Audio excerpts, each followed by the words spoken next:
Hello, SAC fans, and welcome to the SAC Daily Dose for Monday, June 3rd. I'm Christian Stryker, and here's your Daily Dose. Well, let's get started with some award news, and what better award to talk about than the South Atlantic Conference Hall of Fame. That's right, we inducted the 2019 class of the South Atlantic Conference Hall of Fame last Thursday night as part of our annual meetings and Hall of Fame banquet. Inducted into the Hall of Fame were Mars Hill's Craig Eckstein, Catawba's Daniel Locklear-Jolliclure, Wingate's David Jones, Lenore Ryan's Meredith O'Connor, Mars Hill's David Riggins, and Newberry's Mark Hammond.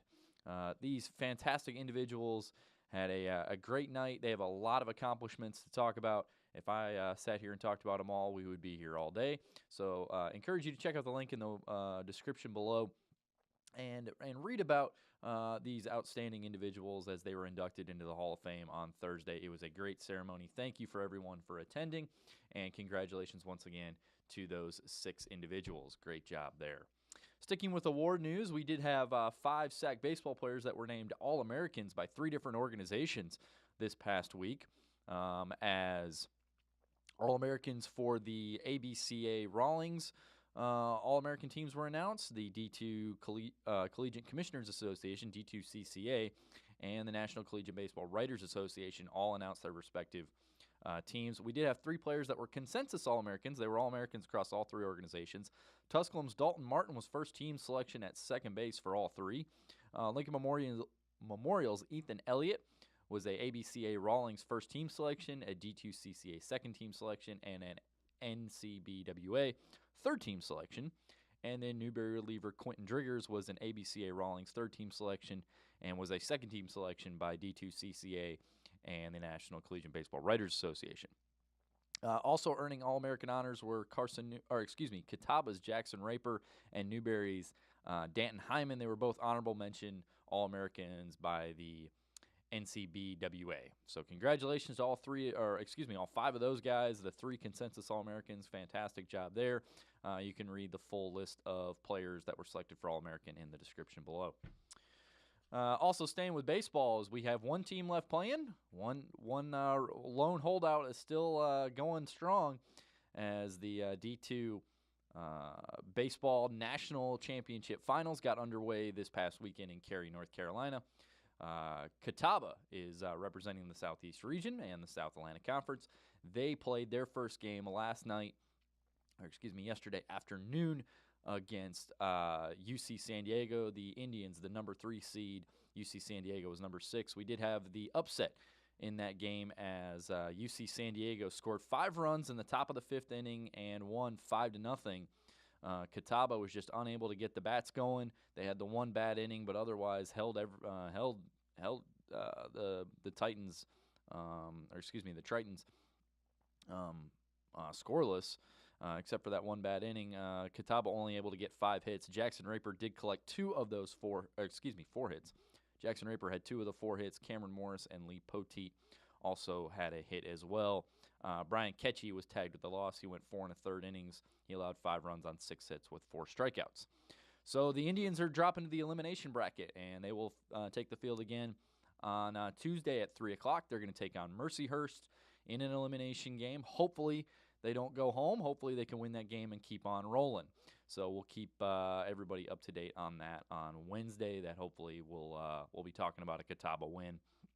And you can find the links to the live stats in the video and all that good stuff on our website to follow up with what they're doing. Staying also with baseball news, got one more thing to talk about here. As longtime Anderson baseball coach Joe Miller has announced his resignation.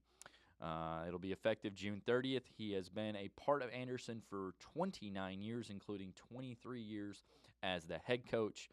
He took over for former head coach and director of athletics Bobby Bevel in 1997.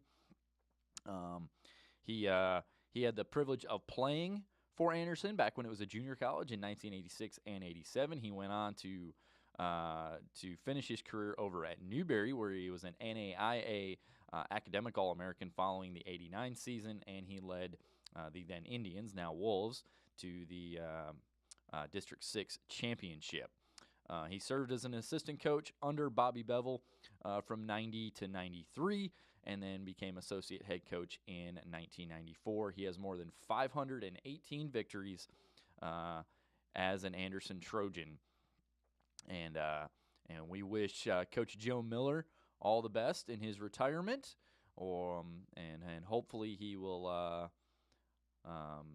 continue to be a supporter of the South Atlantic Conference and Anderson, and hopefully we see him down the road, maybe at a tournament or something in the future. But good luck to Coach Miller in his future endeavors. We do have 2 more awards to talk about here as we announce the South Atlantic Conference Men's and Women's Outdoor Track and Field Athletes of the Year.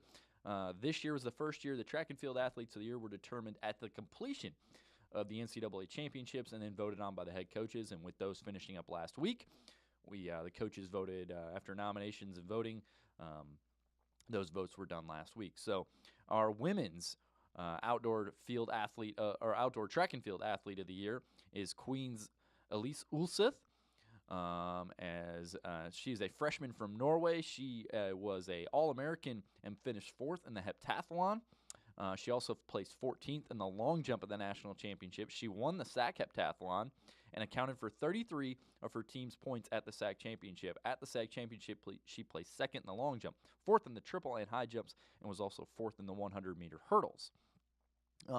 She was a USTF CCCA Southeast Field Athlete of the Year and was named the SAC Outdoor Track and Field Freshman of the Year. In addition to earning all region honors in the heptathlon, high jump, long jump, and javelin throw, she was also the SAC AstroTurf Field Athlete of the Week at one point during the outdoor season. A fantastic resume there for Ulseth, and we look forward to seeing what she can do here in the future. Both a freshman of the year as well as the field athlete track and field athlete of the year. So very good, and congratulations to her.